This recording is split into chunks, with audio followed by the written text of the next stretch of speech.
ظاهر الإثم وباطنا آمنت بالله صدق الله المولانا العظيم وصدق رسوله النبي الأمين المتين الكريم ونحن على ذلك من الشاهدين والشاكرين والحمد لله رب العالمين۔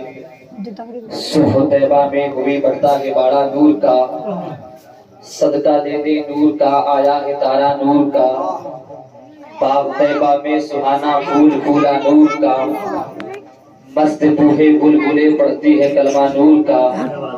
یا رسول اللہ تیری نسل پاک میں ہے بچہ بچہ نور کا، تو ہے عین نور تیرا سب گھرانہ نور کا۔ بڑی تیزی کے ساتھ یہ بھی شعر سماعت فرمائیں۔ جس میں یاسین کو سائے سے الگ رکھا ہے، جس میں یاسین کو سائے سے الگ رکھا ہے، نور کو اس نے اندھیرے سے الگ رکھا ہے، فاصلہ عشق کی شدت کو بڑھا دیتا ہے، اس لیے کعبے کو مدینے سے الگ رکھا ہے، اور ایک نقطہ بھی گوارا نہیں اپنی ہی طرح، اس لیے نام محبوب کو نقطے سے الگ رکھا ہے۔ محترم حضرات آئیے ہمارا آپ کریے دل کو صاف پڑھیے درود پاک اللہم رب محمد صلی اللہ علیہ وسلم نبی والو محمد صلی اللہ علیہ وسلم صلی اللہ تعالی علیہ وسلم۔ وقت کی تلوار آمیزہ ہے، بڑی تیزی کے ساتھ میں اپنی خطابت کا سفر یہاں سے شروع کر رہا ہوں۔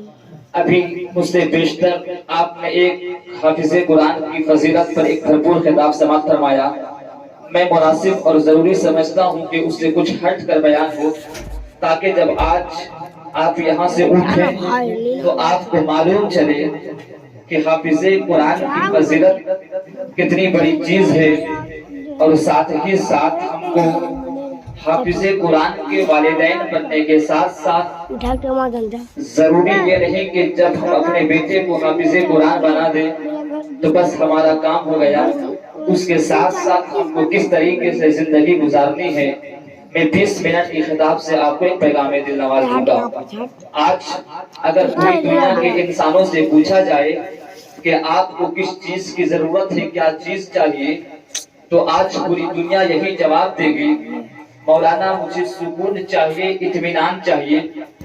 لیکن آج ہمارے پاس آسائش کے سارے سامان میسر ہیں، بینک بیلنس ہونے کے باوجود بھی آج پوری دنیا اگر خوف و ہراش کے سائے تلے زندگی گزارتی ہوئی نظر آ رہی ہے، تو آپ کو معلوم ہے کہ آج ہمارے پاس ہر کچھ ہے، لیکن اگر کچھ نہیں ہے تو وہ سکون نہیں ہے۔ 5,000 کمانے والا بھی پریشان، 50,000 کمانے والا بھی پریشان۔ آخر آپ نے سوچا کہ یہ پریشانیاں و حیرانیاں ہمیں موت کی طرف کیوں کھینچ رہی ہے، تو معلوم ہوگا کہ آج کے دور میں ایک وائرس ہے جسے کورونا وائرس کہتے ہیں۔ آج اس ایک کورونا وائرس نے پوری دنیا کے انسانوں کی زندگی کو تباہ و برباد کر کے رکھ دیا، چاہے امریکہ ہو، چاہے افریقہ، چاہے پوری دنیا ہو، ہر کوئی اس وائرس سے پریشان و حیران ہے۔ معلوم چلا میرا پروردگار اتنی قوت والا ہے، میرا پروردگار اتنی طاقت والا ہے کہ اگر وہ پلک جھپکتے پوری دنیا کے انسانوں کو ختم کرنا چاہے تو اسے کسی فوج کی ضرورت نہیں ہے، اسے کسی بم اور بارود کی ضرورت نہیں ہے، بلکہ پلک جھپکتے میرا مولا ایک وائرس سے، صرف ایک چھوٹے سے کیڑے سے پوری دنیا کے انسانوں کو موت کی وادیوں سے بھی گزار سکتا ہے۔ یہی وجہ ہے کہ جب ہم پیدا ہوتے ہیں تو ہمارے کانوں میں جو سب سے پہلے آواز پہنچائی جاتی ہے وہ آواز یہی تو ہوتی ہے، اللہ اکبر اللہ اکبر، اللہ سب سے بڑا ہے۔ نماز جنازہ میں اعلان کر دیا جاتا ہے، اللہ اکبر اللہ سب سے بڑا ہے۔ نماز عیدین میں اعلان کر دیا جاتا ہے، اللہ اکبر اللہ سب سے بڑا ہے۔ لیکن اے مسلمانوں، جس انداز سے میں خطاب کرتا ہوں آج میں اس سے ہٹ کر آپ کو ایک پیغام صرف سمجھانے کی کوشش کروں گا کہ آپ مجھے بتائیے کہ آج ہم اور آپ کیا اس طاقت والے رب سے ڈر رہے ہیں؟ کیا ہم اور آپ اس پالنہار حقیقی سے ڈر رہے ہیں؟ کیا ہم اور آپ اپنے معبود برحق سے ڈر رہے ہیں؟ ہم ڈر تو ضرور رہے ہیں، لیکن دنیا کی تمام تر چیزوں سے ڈر رہے ہیں۔ اگر نہیں ڈر رہے تو اپنے پروردگار سے نہیں ڈر رہے۔ جب ہم مولا سے ڈرتے تھے ساری دنیا ہمارا احترام کرتی تھی. ہم نے اللہ سے ڈرنا چھوڑ دیا, زمانے نے ہمیں اپنے پاؤں تلے روننا شروع کر دیا. اب آپ اپنے ذہن کو تھوڑا قریب کرو. اللہ ارشاد فرماتا ہے وَذَرُوا چھوڑ دو ظاہراً اسمی, سین سے نہیں سا سے. اگر سا سے مراد ہے تو گناہ کے معنی میں, سین سے مراد لیا جائے تو نام کے معنی میں. ظاہری گناہ بھی چھوڑ دو, باطنی گناہ بھی چھوڑ دو. لیکن آپ کے ذہن و دماغ میں ایک سوال ابھرتا ہوگا کہ ظاہری گناہ کیا ہے اور باطنی گناہ کیا ہے. اس کا جواب دینے سے پہلے میں آپ کو بتانا چاہوں گا کہ حضرت فضیل بن عیاض رضی اللہ تعالیٰ عنہ سے ان کی ماں نے کہا بیٹے علم حاصل کرو. انہوں نے کہا ماں ہاں ضرور میں علم حاصل کروں گا. تب ان کی ماں نے پلٹ کر کہا تھا بیٹے علم حاصل ضرور کرنا, لیکن علم حاصل کرنے کے بعد بے عملی کا شکار مت ہو جانا, کیونکہ نہ جانتے ہوئے گناہ کرنا اس کا معاملہ جدا ہے اور جان بوجھ کر گناہ کرنا اس کا معاملہ جدا ہے. میں بتانا یہ چاہتا ہوں مسلمانوں کہ آپ اس محفل میں آئے ہو, آپ کو بتایا جائے گا یہ گناہ نہ کرو وہ گناہ نہ کرو. جب آپ کو معلوم ہو جائے گا اور پھر آپ جان بوجھ کر اس گناہ کو کریں گے تو آپ کو ڈبل اس کا عذاب ملے گا. اس لیے آپ حضرات اگر یہ سوچ کر آئے ہیں کہ ماسٹر صاحب نے مجھ کو دعوت دیا ہے وہاں جانا ہے, تو میں آپ سے ہاتھ جوڑ کر ریکویسٹ کرتا ہوں کہ میں ماسٹر صاحب سے منا لوں گا کہ آپ کی کوئی شکایت نہیں کرے. لیکن اگر آپ کے آنے کا مقصد یہ ہے کہ میں محفل میں جا رہا ہوں, نبی کی بات ہوگی, اللہ کی بات ہوگی, اس کے رسول کی بات ہوگی, اللہ والوں کی بات ہوگی, اگر اللہ والوں کی بات ہوگی اس بات کو ہم اپنے دل میں بسا کر عمل کریں گے تو اے لوگوں ہمارا بولنا بھی کامیاب ہو جائے گا, آپ کا سننا بھی کامیاب ہو جائے گا. اور اپنے ذہن کو قریب کرو. اب میں تشریح کرنا چاہتا ہوں ظاہری گناہ بھی چھوڑ دو, باطنی گناہ بھی چھوڑ دو. اب ایک امام گزرے ہیں جس امام کا نام امام مجاہد ہے جو بہت بڑے مفسر بھی ہیں. وہ امام فرماتے ہیں ظاہری گناہ کے حوالے سے کہ ظاہری گناہ یہ ہے کہ آپ اپنے اعضاء سے, آپ اپنے بڑی کے کسی حصے سے اگر کوئی گناہ کرتے ہیں, کسی نے دیکھ لیا تو ظاہری گناہ, یعنی آپ اپنی زبان سے جھوٹ بولتے ہیں, کسی نے سن لیا ظاہری گناہ. آپ اپنے آنکھوں سے کسی غیر محرم کو دیکھتے ہیں, کسی نے دیکھ لیا ظاہری گناہ. آپ اپنے پاؤں سے چل کر کسی شراب خانے کی طرف جا رہے ہیں, کسی نے دیکھ لیا ظاہری گناہ. یہ ظاہری گناہ ہے. ہر گناہ نظر آتا ہے, ظاہری گناہ نظر آتا ہے, لیکن جو دل کا گناہ ہوتا ہے, لیکن جو باطنی گناہ ہوتا ہے وہ کوئی انسان نہیں جانتا, وہ میرا مولا جانتا ہے, وہ میرا پروردگار جانتا ہے. اے لوگوں اب حضرت عبداللہ ابن عباس کی ایک حدیث سوال ان سے مروی ہے. وہ فرماتے ہیں کہ ان کے پاس کچھ لوگ حاضر آئے. حاضر آنے کے بعد عبداللہ ابن عباس سے لوگوں نے عرض کیا اے حضور ایک بندہ ایسا ہے جو گناہ بھی کرتا ہے, ایک بندہ ایسا ہے جو نیکی بھی کرتا ہے, اور ایک بندہ ایسا ہے جو گناہ بہت زیادہ کرتا ہے, ایک بندہ ایسا ہے جو نیکی بہت کم کرتا ہے لیکن گناہ سے زیادہ بچتا ہے. آپ مجھے بتائیے کہ جو بندہ گناہ بھی زیادہ کرتا ہے, نیکی بھی زیادہ کرتا ہے, وہ بہتر ہے یا وہ بندہ جو نیکی تو کم کرتا ہے لیکن گناہ سے زیادہ بچتا ہے وہ بہتر ہے؟ عبداللہ ابن عباس فرماتے ہیں کہ جو بندہ نیکی کم کرتا ہے لیکن گناہ سے زیادہ بچتا ہے وہ بہتر ہے, کیونکہ نیکی کرنا آسان ہے لیکن اگر مشکل ہے تو گناہ سے بچنا مشکل ہے. لیکن اے لوگوں اپنے ذہن کو اور قریب کرو تو میں پیغام دل نواز دے کے جانا چاہتا ہوں.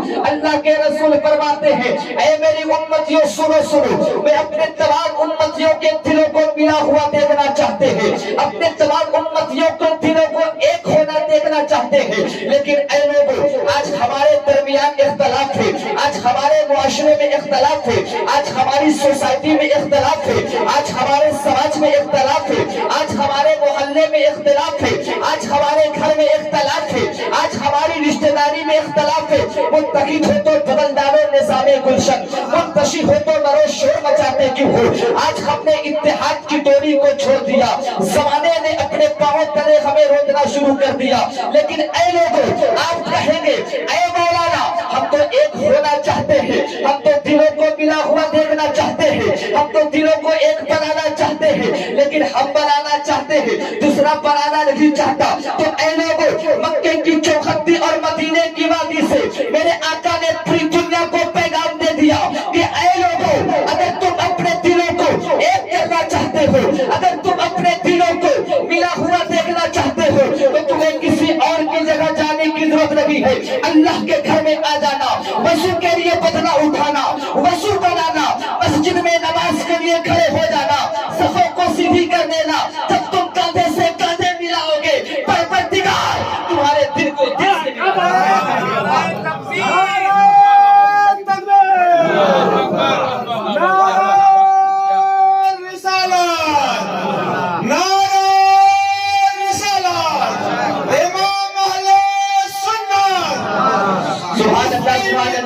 محترم حضرات، اگر ہم ایک دل کو دوسرے دل سے ملانا چاہتے ہیں تو اللہ کے رسول نے ارشاد فرمایا کہ مسجد میں چلے جاؤ، اگر تم کاندھے سے کاندھا ملاؤ گے تو تمہارا دل کو دل سے اللہ تبارک و تعالیٰ ملا دے گا۔ لیکن محترم حضرات اور اپنے ذہن کو قریب کیجیے، آپ کہیں گے لیکن آج اگر ہم اپنے دل کو دوسرے کے دل سے ملا دیں تو آخر ہمارا فائدہ کیا ہے، آخر ہمارا اس میں بینیفٹ کیا ہے؟ تو میں آپ کو ایک واقعہ کی شکل میں ایک پیغام دل نواز دینا چاہتا ہوں کہ مدینے کی گلی ہے، مسجد نبوی ہے، اللہ کے رسول ممبر شریف پر حاضر ہے۔ محترم حضرات میں علماء کرام کی خاص توجہ چاہتا ہوں، اگر خطا ہو تو عطا ہو جائے اور اگر ہمارے جملے درست ہو تو پھر اپنے جملوں سے دعاؤں کی برسات ہو جائے۔ محترم حضرات توجہ کیجئے، اللہ کے رسول تشریف فرما ہے، صحابہ کا مجمع لگا ہوا ہے، اللہ کے رسول ارشاد فرماتے ہیں اے میرے صحابہ سنو سنو، ابھی محفل ختم ہونے کے قریب ہوگی، ایک نوجوان آئے گا، محفل میں سب سے اخیر میں بیٹھے گا، محفل ختم ہوگی سب سے پہلے اٹھ کر چلا جائے گا، جس نے اسے دیکھا اس نے جنتی کو دیکھا۔ صحابہ پریشان و حیران ہو جاتے ہیں، آخر وہ خوش نصیب کون ہے جن کے بارے میں اللہ نے کہا ہے جنہیں انہیں دیکھا اس نے جنتی کو دیکھا۔ ایک دن گزر گیا، دوسرے دن آتا ہے، دوسرے دن بھی آقا نے یہی ارشاد فرمایا، تیسرا دن آتا ہے، تیسرے دن بھی آقا نے یہی ارشاد فرمایا۔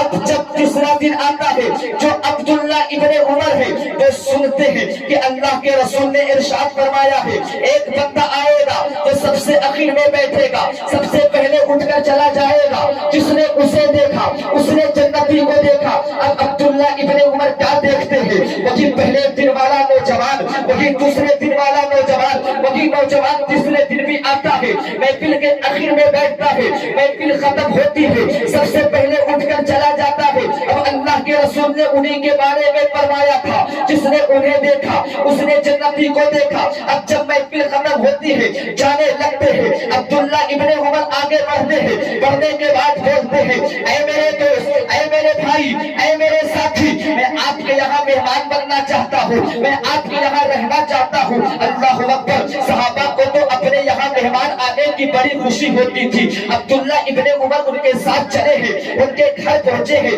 ایک دن گزر جاتا ہے، دوسرا دن گزر جاتا ہے، تیسرا دن گزر جاتا ہے، تینوں دن رات جب گزر گئے عبداللہ ابن عمر یہ سوچ کر گئے تھے کہ آخر میں دیکھوں تو آخر وہ کون سی عبادت کرتے ہیں، آخر وہ کون سی تلاوت کرتے ہیں، آخر وہ کون سی ریاضت کرتے ہیں۔